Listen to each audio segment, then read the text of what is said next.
살아계신 하나님 아버지, 오늘도 이 늦은 시간 주님의 전으로 향한 주님의 성도들을 기억하여 주시옵소서. 우리가 주의 말씀을 받고 주 앞에 기도하고 주님을 찬양하는 이 자리 가운데에 예수님 우리와 함께 하시는 줄로 우리가 믿고 왔습니다. 두세 사람이 내 이름으로 모인 곳에 나도 그들과 함께 한다고 말씀하신 주님, 이곳에 주님이 우리와 함께 계심을 우리가 믿고 체험하고 경험하는 밤 되어지게 하여 주시옵소서.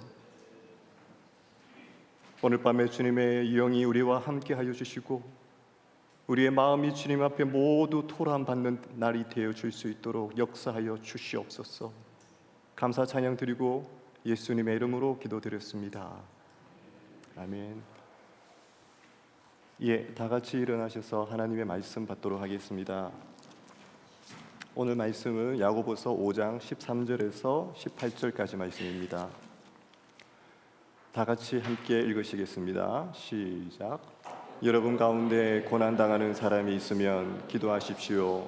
즐거운 사람이 있으면 찬송하십시오. 여러분 가운데 병든 사람이 있으면 교회 장로들을 초청해 주의 이름으로 기름을 붓고 그를 위해 기도하게 하십시오. 믿음의 기도는 병든 사람을 낫게 할 것이며 주께서 그를 일으키실 것입니다. 비록 그가 죄를 지었을지라도 용서받을 것입니다. 그러므로 서로 죄를 고백하고 병 낫기를 위해 서로 기도하십시오. 의인의 기도는 역사하는 힘이 큽니다. 엘리야는 우리와 본성이 똑같은 사람이었습니다. 그러나 그가 비가 오지 않기를 간절히 기도했더니 3년 반 동안 땅에 비가 내리지 않았습니다.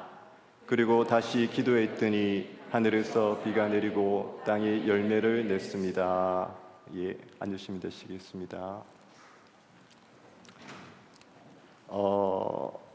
오늘은 엘리야의 기도를 통해서 우리의 기도의 삶을 다시 한번 돌이켜보고 또 우리의 기도의 삶을 다시 한번 불태우는 그런 밤이 되었으면 좋겠습니다.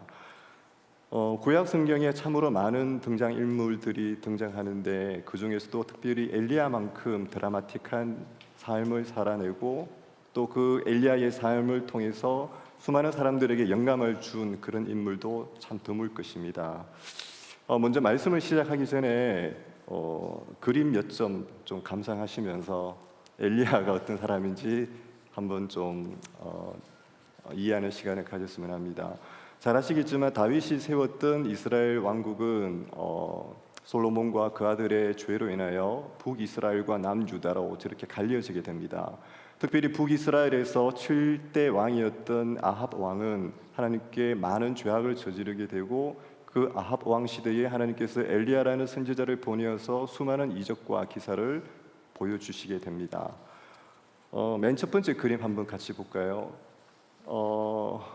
여러분 보시기에 이 그림은 누구랑 누구가 나와 있는 것 같습니까?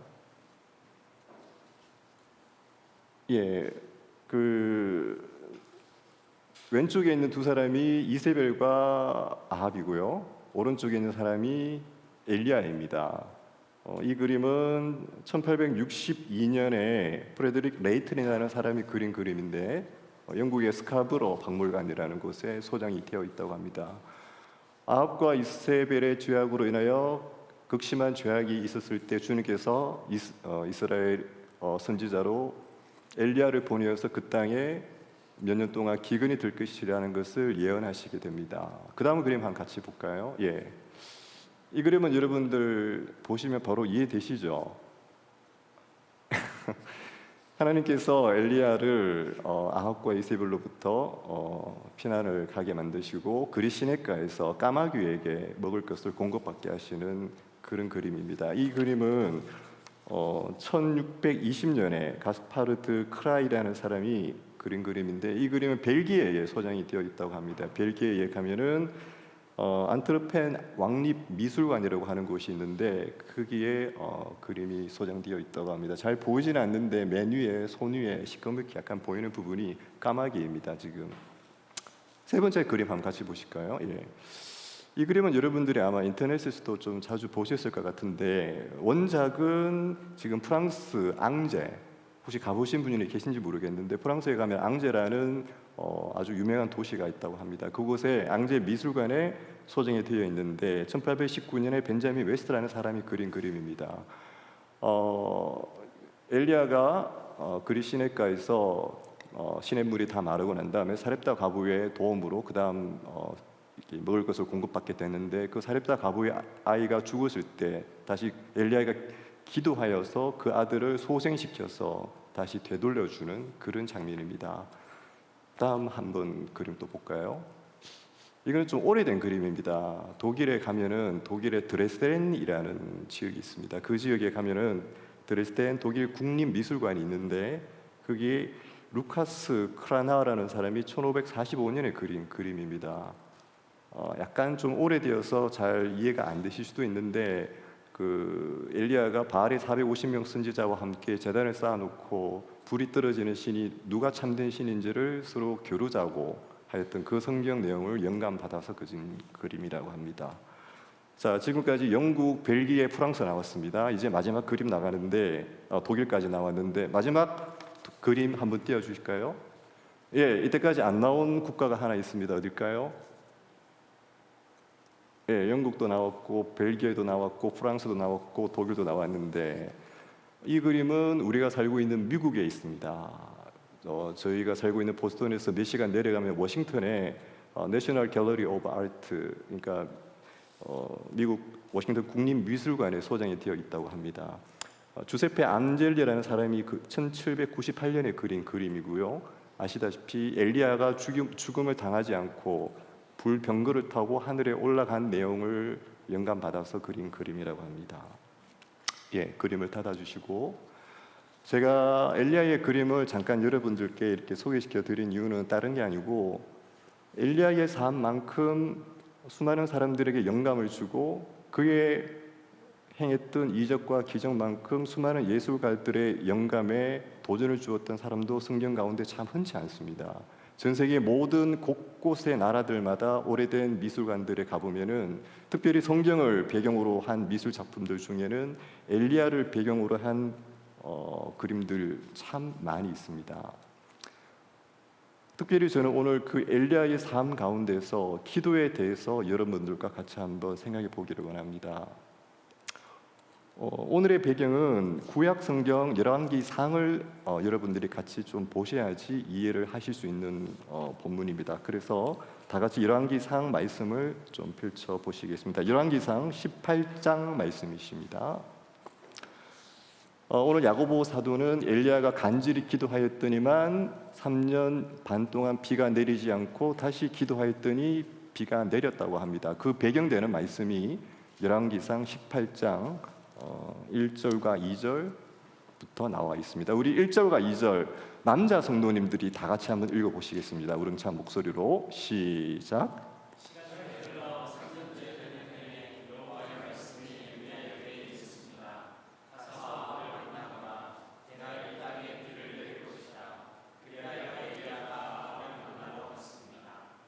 예, 하나님께서 이스라엘에게 몇 년 동안 기근이 임할 것이라고 말씀하셨고 실제로 그렇게 기근이 임한 다음에 하나님께서 3년이 지나고 난 다음에 다시 엘리야에게 이번에는 아합을 찾아가라고 말씀하십니다. 그래서 찾아가기 전에 주님께서 엘리야에게 내가 이 땅에 다시 비를 내릴 것이라고 미리 말씀을 주십니다. 자, 그 다음에 42절부터 45절까지 42절부터 45절까지 이번에는 여자 성도님들이 같이 읽어주시겠습니다. 시작.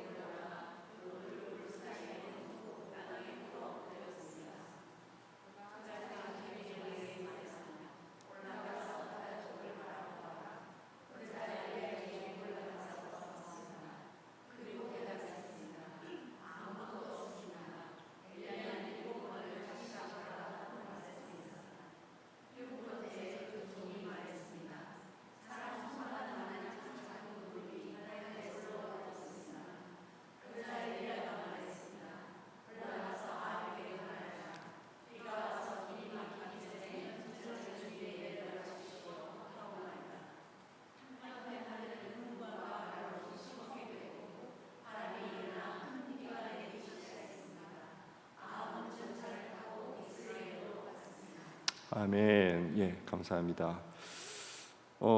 하나님께서 엘리야에게 다시 비가 내릴 것이라고 말씀을 주시고 엘리야는 아합을 만나게 됩니다. 그리고 중간에 저희가 읽지 않았는데 450명의 바알 선지자들과 400명의 아사렐 섬기는 선지자들과 엘리야는 기도의 대결을 벌이게 됩니다. 그리고 하늘로부터 불이 내리게 되고 엘리야의 승리로 끝을 맺게 됩니다. 그 다음에 다시 엘리야는 갈멜산 꼭대기로 올라가서 기도를 하게 됩니다. 그리고 이 땅에 이스라엘 땅에 비가 오게 됩니다. 제가 여러분들께 한 가지 여쭤보고 싶습니다. 오늘 읽었던 열왕기상 18장 1절, 2절 그리고 42절부터 45절의 말씀을 읽다 보면은 뭔가 좀 이상한 게 느껴지지 않으십니까, 여러분들은? 뭔가 좀 어색하다, 뭔가 좀 말이 안 맞는 것 같다, 이런 게 좀 느껴지지 않으세요? 다시 한번 1절과 1절 한번 띄워주시겠습니까? 하나님께서 엘리야에게 분명히 말씀으로 임하셨습니다. 가서 아합을 만나거라. 내가 이 땅에 비를 어떻게 할 것이다? 내릴 것이다. 주님이 말씀을 주셨어요. 주님이 이미 약속의 말씀을 주셨어요. 맞죠? 그랬는데 42절 말씀 한번 볼까요? 엘리야는 갈멜산 꼭대기로 올라가 얼굴을 무릎 사이에 파묻고 땅에 꿇어 엎드렸습니다. 즉 기도를 했다는 뜻이겠죠. 제가 여러분들에게 정말 물어보고 싶습니다. 하나님께서 만약 여러분들에게 이런 약속의 말씀을 주셨어요. 그러면 대부분의 사람들의 반응은 어떨까요? 하나님이 드디어 비를 주신다고 응답하셨네. 기다리면 되겠지. 그게 보통 우리의 반응이 아닐까요? 하나님이 약속을 하셨는데, 하나님이 비를 주신다고 말씀하셨는데, 가만히 있으면 비가 저절로 내려야 되는 거 아닌가요? 제가 이상합니까? 우리는 충분히 그렇게 생각할 수 있다고 생각합니다. 그러나 엘리야는 무릎 사이에 얼굴을 파묻을 정도로 땅에 엎드려 간절하게 비를 구하게 됩니다. 뭔가 모순적이지 않습니까? 주님이 약속하셨는데 엘리야가 믿음이 없는 걸까요? 엘리야가 뭔가 주님의 말씀을 의심했기 때문에 이렇게 기도했을까요? 더 심각한 내용은 그 다음부터 나오는 내용들인데 여러분들이 같이 읽으셨겠지만 엘리야가 몇 번 기도했습니까? 몇 번 기도했습니까? 7번. 7번이라도 다시 가거라. 성경에서 7은 완전 숫자라는 것을 여러분들이 어디서 말씀을 들으셨을 줄로 압니다. 엘리야가 한 번 기도했어요. 비가 옵니까? 비가 안 왔습니다. 엘리야가 2번 기도했어요. 비가 왔습니까? 비가 안 왔습니다. 주님 약속하셨는데, 주님 우리에게 분명히 약속하셨는데 4번을 기도해도 비가 안 옵니다. 7번째쯤 되어서 가보니까 종이 저 멀리에서 손바닥만한 작은 구름 하나가 보인다고 이야기합니다. 뭔가 이상하지 않은가요? 주님 분명히 우리에게 비를 주신다고 약속하셨고 내가 비 내릴 것이라고 아합에게까지 가서 이야기하라고 해서 내가 아합도 만났는데 4번을 기도해도 5번을 기도해도 6번을 기도해도 응답이 없어요. 7번을 기도했는데 정말 내가 할 수 있는 최대의 횟수로 기도를 했는데 손바닥만한 작은 구름 하나만 보입니다. 이게 어떻게 된 것일까요? 엘리야는 왜 기도를 했습니까? 그것도 왜 7번씩이나? 그리고 왜 종을 보내오면서 끝까지 구름이 있는지 비가 오는지를 보고해라고 했을까요? 이상하지 않습니까? 주님이 말씀하셨으면 기다리고 있어도 그냥 이루어져야 되는 거 아닌가요?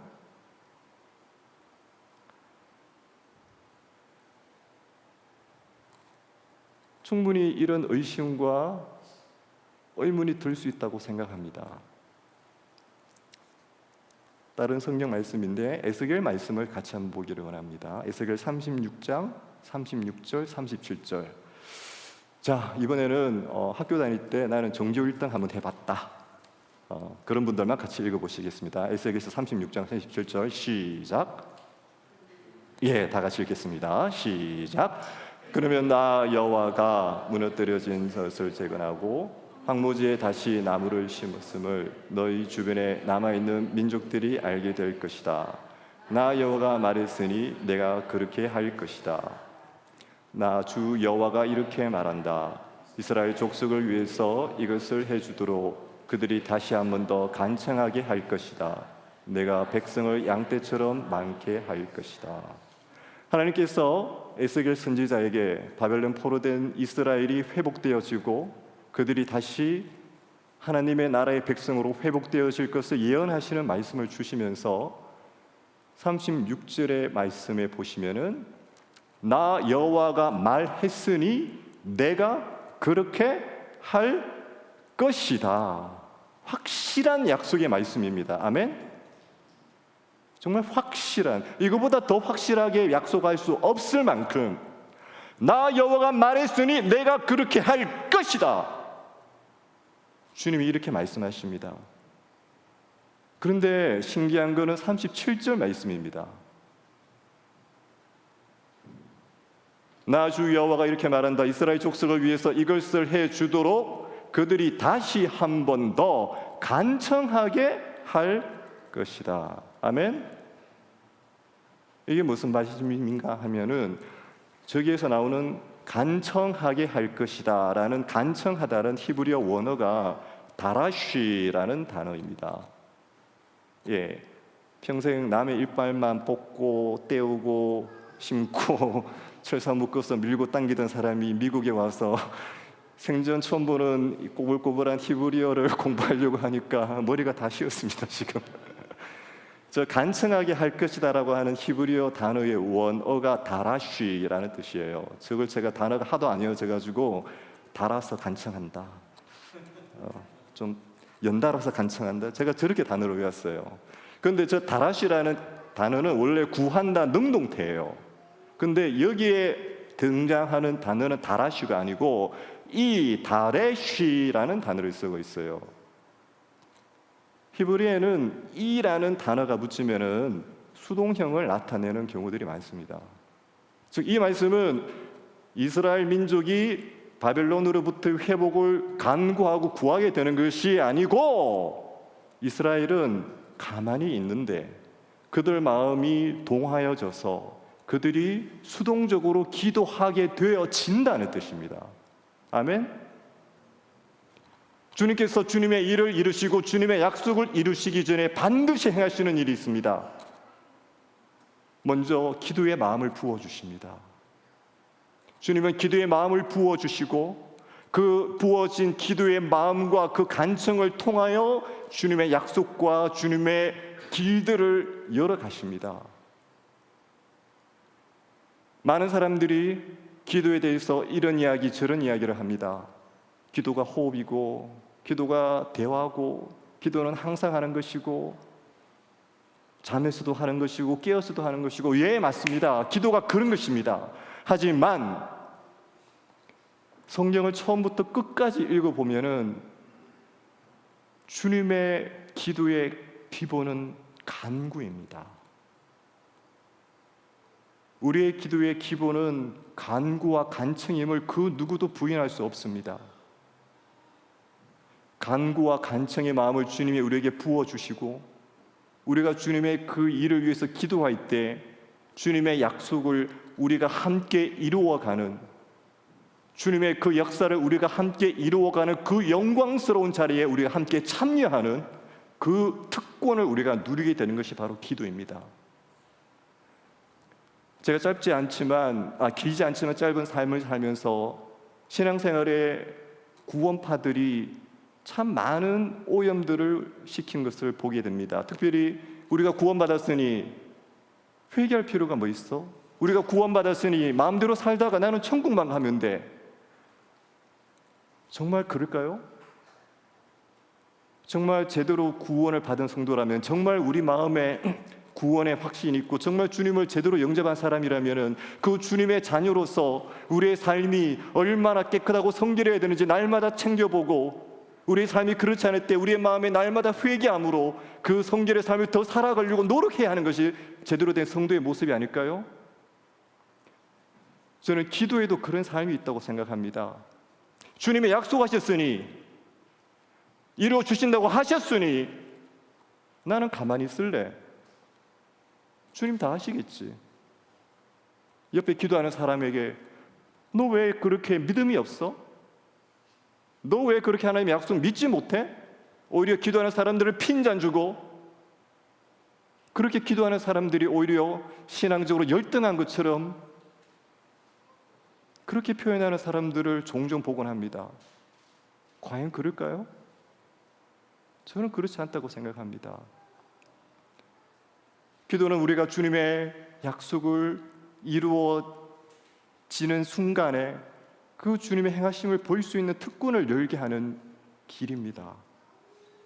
오늘 엘리야는 그 주님의 특권에 함께 참여하고 있는 모습을 우리에게 보여줍니다.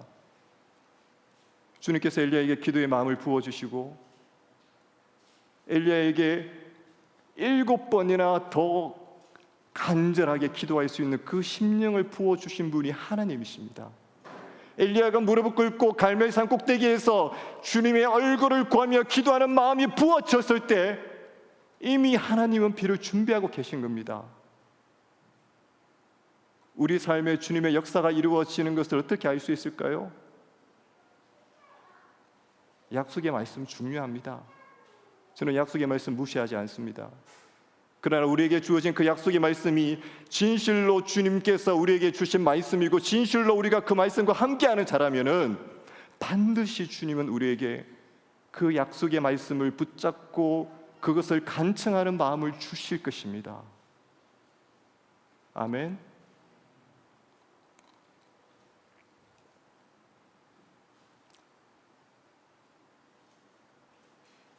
한국 교회를 생각하면은 수많은 사람들이 우리의 삶이 변화되어져야 된다.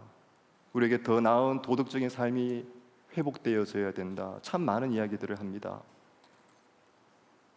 예, 맞습니다. 우리의 삶이 거룩지 못하고 우리가 너무 형편없이 산 모습 때문에 참 많은 사람들이 기독교를 떠났고 참으로 많은 사람들이 예수님을 욕하고 심지어 저주하고 떠나는 상황들이 발생하고 있음을 저희들이 인정합니다. 우리의 기도가 달라져야 되는 거 인정합니다.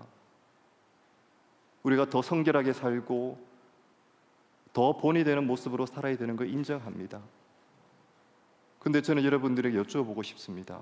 만약에 우리가 기도하지 않고 거룩하고 깨끗한 삶만 추구한다면 과연 세상에 말하는 윤리나 철학과 기독교가 과연 무엇이 다를까요?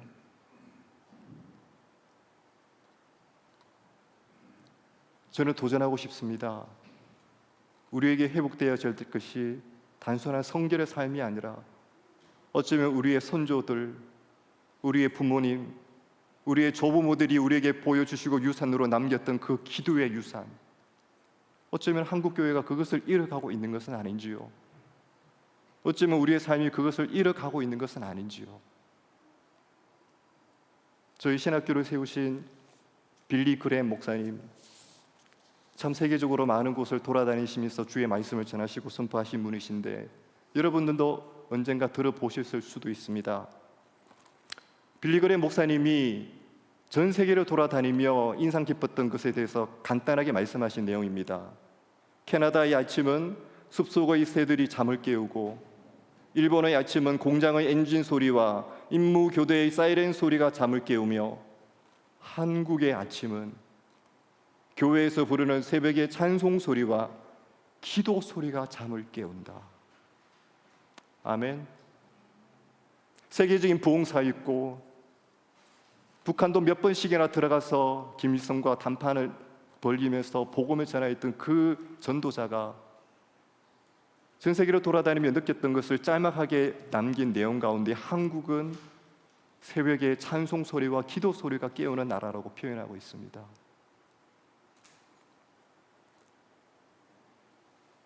여러분들에게도 그런 추억과 기억이 있으리라 생각합니다. 저 역시 그렇습니다. 저는 미혼모의 아들로 태어났습니다. 저희 어머니는 34살에 저를 남편 없이 홀로 낳으셨습니다. 교회에 기도하시는 권사님 한 분, 그 당시에 산파라고 아시죠? 의사도 아니고 산파분이 오셔서 집에서 저를 낳으셨어요. 저희 어머님이 저를 임신하시고 행상을 하셨습니다. 이 집 저 집 돌아다니면서 옷을 파셨어요. 그때 제 고향 교회 모교회 장로님께서, 그때는 집사님이시겠죠, 젊은 여자가 임신한 채로 행상을 하고 있으니 얼마나 불쌍하겠습니까? 그분이 전도하셨어요. 그래서 저희 어머님이 예수님을 믿게 되셨어요. 그리고 저를 낳으셨어요. 저희 어머님은 육신이 몸져서 연약해지셔서 더 이상 새벽 기도로 나가시기 전까지 40년 동안을 거의 1년에 3, 4일을 빠지지 않으시고 새벽 기도를 가셨습니다. 아직도 기억합니다. 제가 6살, 7살 때 저희는 단칸방에 살았어요. 여러분, 단칸방이 뭔지 아십니까? 이 강대상 4분의 1밖에 안 되는, 그 4분의 1도 안 됩니다. 그 방 한 개에 하루 종일 살았어요. 화장실은 다세대 주택들이 공동으로 이용하는 저 멀리 뛰어가야 있는 화장실이었고, 새벽에 제가 잠을 깹니다. 저희 어머니는 항상 4시가 되면 일어나셨어요. 4시 반까지 경산에서 경산시장이라는 그 재래식 시장, 새벽에 깜깜하고 불도 없는 그곳을 걸어서 4시 30분까지 교회로 가셨어요. 4시 30분부터 5시 새벽 기도회 시작되기 전까지 기도하셨어요. 새벽 예배 마치고 나면은 또 앉으셔서 또 기도하셨어요. 6살, 7살 때 제가 단칸방에서 깨어나면 엄마가 없어요. 새벽 4시에. 그 내복바람으로 제가 엄마를 찾아서 그 깜깜한 새벽에 엄마를 부르면서 막 뛰어갑니다. 제가 어디로 갔을까요? 저도 알죠. 엄마가 교회에 있다는 거를. 새벽이면 저는 그 교회로 뛰어갔어요. 깜깜한 그 밤을 뚫고. 교회 1층의 마룻바닥에, 여러분들 잘 아실 겁니다. 마룻바닥에 저희 어머니 맨 앞에 앉으셔서 기도하고 계셨어요. 새벽 4시, 4시 반 그 깜깜한 새벽에 남자아이 6살짜리가 엄마를 찾아 교회로 갑니다. 그리고 그 엄마 무릎 옆에 누워서 제가 종종 잠을 자고 있습니다. 저희 어머님이 세상적으로 학문이 뛰어나신 분이 아닙니다. 초등학교도 졸업 못하셨어요. 저희 어머님이 제대로 쓸 줄 아는 이름은 저희 어머니 이름과 제 이름밖에 없어요. 한글은 성경을 겨우 읽으실 정도입니다. 그런 어머님, 성격도 정말 불같으셨어요. 저도 어머님께 정말 많이 맞았고 지금도 상처가 있습니다. 그럼에도 불구하고 그 어머님 누구보다 새벽기도 목숨 거셨어요. 제가 고3 때 시험을 치러 대학에 갔습니다. 저는 학력고사 마지막 수능 모두 시험을 쳤어요. 학력고사 시절은 여러분 아시겠지만 대학에 가서 시험을 쳐야 됩니다. 그래서 그 전날 제가 그 대학의 기숙사에서 잤는데 갑자기 심장이 두근두근 거리면서 밤새도록 심장이 너무 뛰어서 잠을 한숨도 못 잤어요. 그 다음날 아침에 잠도 못 자고 눈을 떴는데, 정말 한숨도 못 자고 눈을 떴는데, 제가 그 대학 기숙사에서 잠을 잤는데 제가 쳐야 될 시험장을 못 찾아갔어요. 하늘이 뱅뱅 도는 것 같았어요. 결국 시험 쳐서 떨어졌어요. 문제지를 보는데 하나도 안 보여요. 어떻게 합니까? 재수를 하게 됐죠. 어머니는 반대하셨습니다. 아무 대학이나 빨리 후기 들어가서 돈 벌어오라고. 근데 제 자존심이 허락지 않더라고요. 엄마, 나 재수 한 번만 꼭 하고 싶어. 한 번만 기회를 줘. 마침 제가 쳤던 수능 1차 첫 해에는 수능이 2번 있었어요. 7월 달에 한 번 있고 11월인가 12월에 한 번 더 있었어요. 여차저차해서 대구에서 단과 학원, 여러분 단과 학원이라는 거 혹시 아십니까? 아시면은 이제 나이가 좀 되신 분들입니다. 종합반이라고 재수를 하는 친구들은 모두 종합반에 들어갔어요. 아침부터 저녁까지 재수하는 친구들끼리 같이 모여서 공부하는 종합반이 있습니다. 근데 종합반은 그 당시에도 한 달에 50만 원 했어요. 대구에서도. 저희 집 형편에 도저히 갈 수가 없었어요, 저는. 그래서 대구에 유신학원이라는 유명한 단과 학원이 그 당시에 있었습니다. 거기에서 제가 수학하고 과학 딱 2과목, 단과 2과목 딱 3개월 들었어요. 도시락을 2개 쌉니다. 어머님이 도시락 2개 사주시면서 점심은 반찬을 조금 넣어주셨는데 저녁은 반찬도 안 넣어주셨어요. 흰 맨밥. 학원에 가서 새벽부터 밤까지 자습을 혼자 했습니다. 저녁 도시락은 친구들이 먹다가 남은 컵라면, 그 국물, 그거 반찬으로 제가 저녁 먹었어요. 그렇게 3개월을 재수를 했어요. 드디어 내일이면 수능 치는 날입니다. 똑같은 일이 또 벌어졌어요.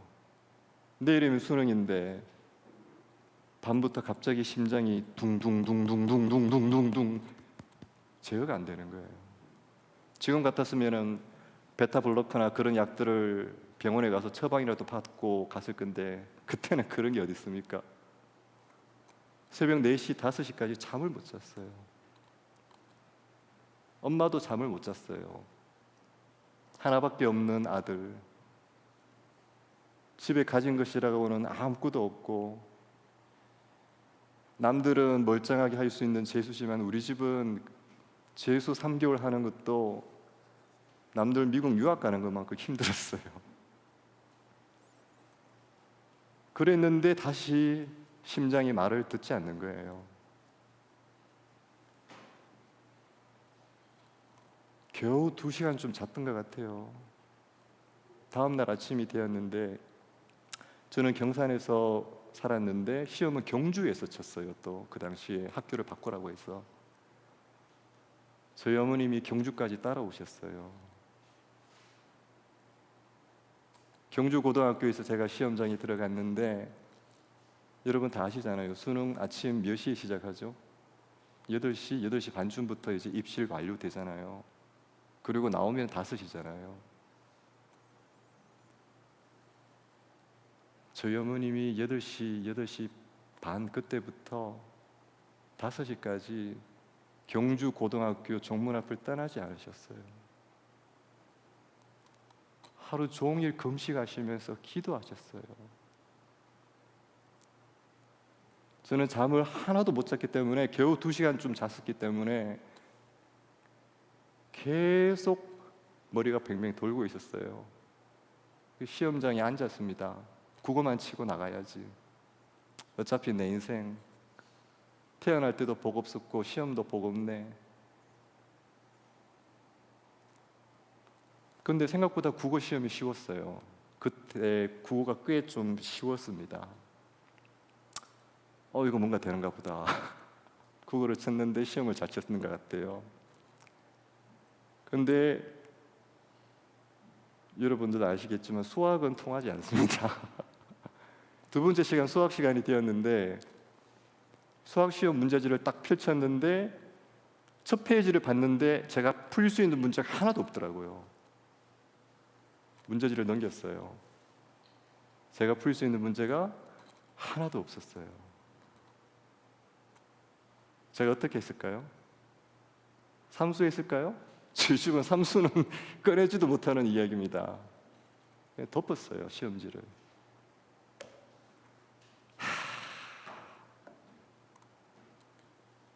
옆에는 친구들이 시험을 친다고 이제 난리죠. 그 수학 시간 한 문제라도 더 빨리 풀려고 다다다다다 그리고 있는데 저는 시험 문제를 덮었어요.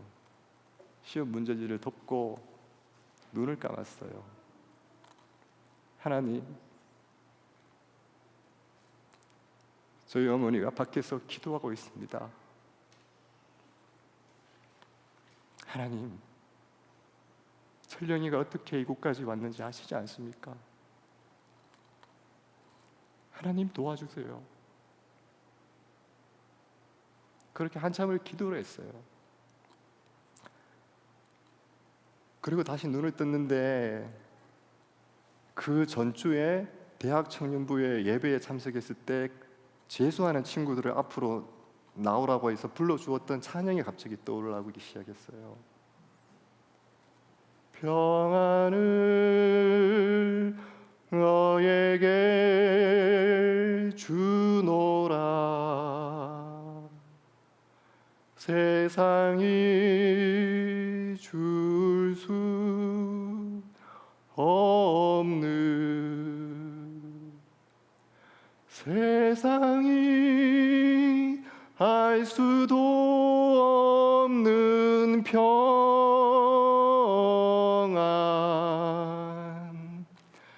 평안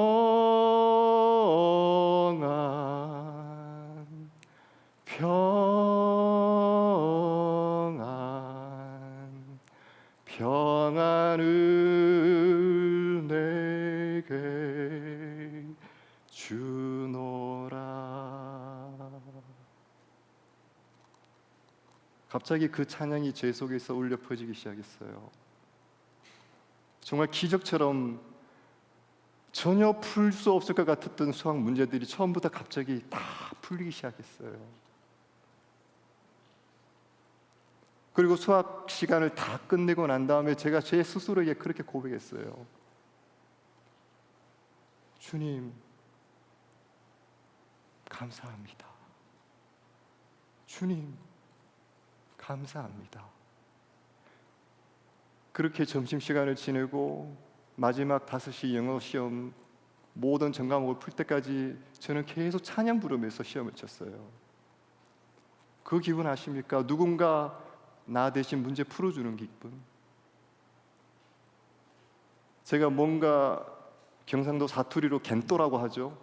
뭔가를 구불렸는데 연필을 펜을 돌렸는데 뭔가를 아무렇게나 썼는데 맞추고 이런 게 아니었어요. 그냥 문제가 풀렸어요. 정말 순수하게 문제가 그냥 풀렸어요. 그리고 마지막에 OMR 카드에 제 정답을 다 옮겨 놓고 나오면서 이거는 내가 친 시험이 아니야. 이거는 내가 친 시험이 아니야.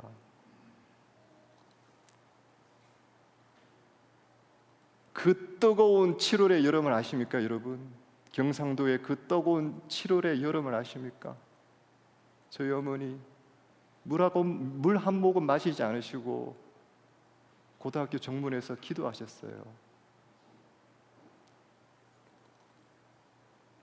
사람들이 그런 말 많이 합니다. 뉴욕에서 돈 자랑하지 말고 보스턴에 와서 공부 잘했다고 자랑하지 마라. 그 시험 덕분에 저는 제 인생에서 얻어보지 못한 성적을 얻었습니다.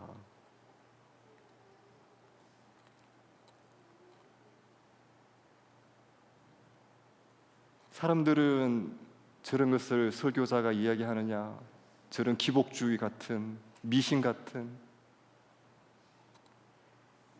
저는 그렇게 생각하지 않습니다. 저는 그 성적을 생각할 때마다 그것이 제 것이 아닌 것을 잘 압니다. 그날 저의 컨디션과 저의 상태와 제 몸의 상태로는 시험장에 끝까지 앉아 있을 수도 없었어요. 밤새도록 심장이 두근거렸었기 때문에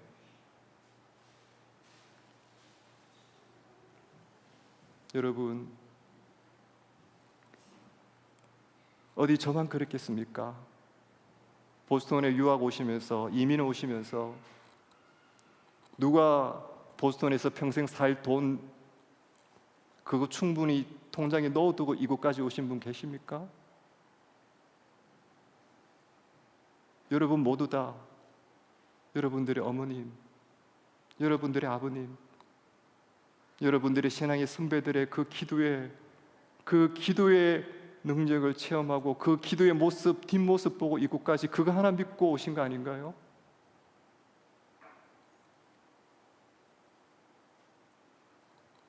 저는 여러분들에게 도전하고 싶습니다.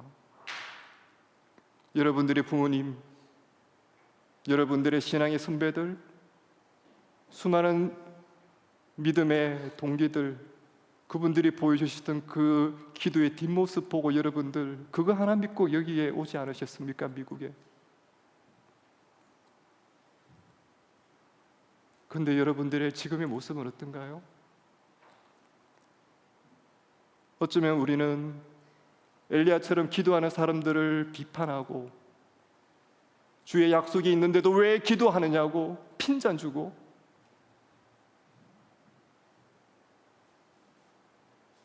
이제 뭔가 내 삶이 윤택하여졌고 이제 내가 무언가를 이룬 것 같으니 우리 삶의 그런 절박함의 모습들이 사라지고 있지는 않습니까?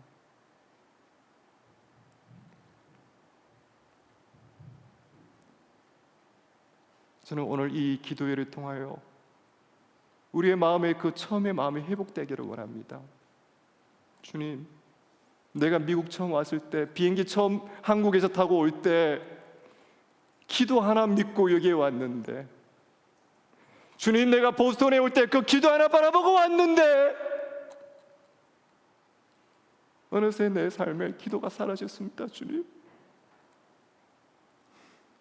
내가 이런 것이냐? 내가 이런 것이냐? 주님, 내가 살았습니다. 혹시 그런 분들 없으십니까? 저는 그렇게 살았습니다. 마치 내가 딴 점수인 것처럼 내가 잘나서 의사가 되고 치과 의사가 되고 내가 잘나서 수많은 사람들에게 치료를 해주고 아니요.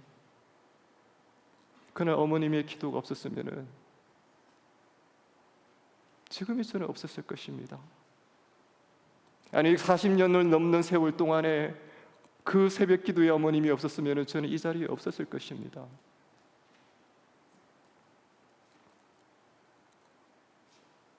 마지막으로 이사야 말씀 같이 한번 보시고 찬양 부르고 기도하시겠습니다. 이사야 49장 14절 말씀에 주님께서 이스라엘에게 이렇게 말씀하십니다. 그러나 시온은 이렇게 말했다. 여호와께서 나를 버리셨구나. 주께서 나를 잊으셨구나. 어머니가 자기의 젖먹이를 어떻게 했겠느냐? 자기 태에서 난 아들을 어떻게 가엾게 여기지 않겠느냐? 혹시 그 어머니는 잊어버려도 나는 너를 잊지 않겠다. 보아라, 내가 너를 내 손바닥에 새겼고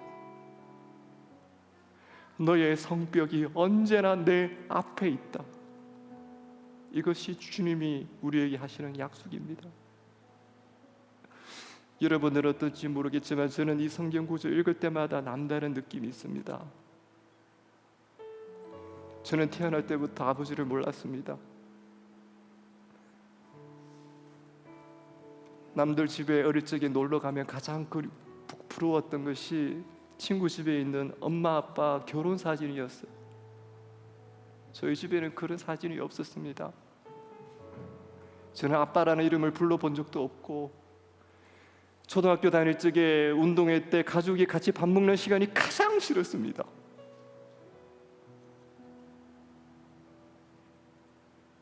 야간 자율학습 마치면 교회에 가서 아버지 중고등학교 때 그래 기도했고요. 주일날 모두 다 청년부 행사 마치고 예배 마치고 집에 가면 저는 교회에 남아서 아버지 불렀어요. 주님 약속하십니다. 부모는 자식을 버릴 수 있지만 나는 너를 버리지 않을 것이다. 내가 너를 내 손바닥에 적은 것이 아니고 내가 너를 내 손바닥에 새겼다고 말씀하십니다. 우리가 섬기는 여호와 하나님, 변개치 않으시는 분이십니다. 변개치 않으시는 분이십니다. 여러분들이 비행기 타고 미국 오셨을 때 여러분들을 지켜주시고 여러분들의 가는 길마다 나 여호와가 함께하리라고 약속하셨던 그 하나님, 변하지 않으셨습니다. 변한 것이 있다면 우리의 모습이고 기도하지 않는 우리의 모습입니다. 주님, 우리를 용서하시옵소서. 우리의 선배들이 보여줬던 그 기도의 뒷모습, 우리가 제대로 보여주지 못해 우리의 다음 세대들이 놓치고 있습니다. 한국교회가 여러분들이 여러분들의 자녀에게 무엇을 물려주시겠습니까? 저는 수백억 가진 치과의사가, 그의 식물은 치과의사고 그의 재산은 수백억인데 그 유산 다 떨어먹는 거 제 눈으로 봤습니다. 여러분, 좋은 직업이 여러분들의 자녀의 미래를 보장할 것이라고 생각합니까? 재물이 여러분들의 자녀의 미래를 보장할 것이라고 생각합니까? 아닙니다. 우리 선배들이 보여준 그 기도의 뒷모습 우리가 보여주지 못한다면 우리 다음 세대에게 무엇이 소망이 있겠습니까?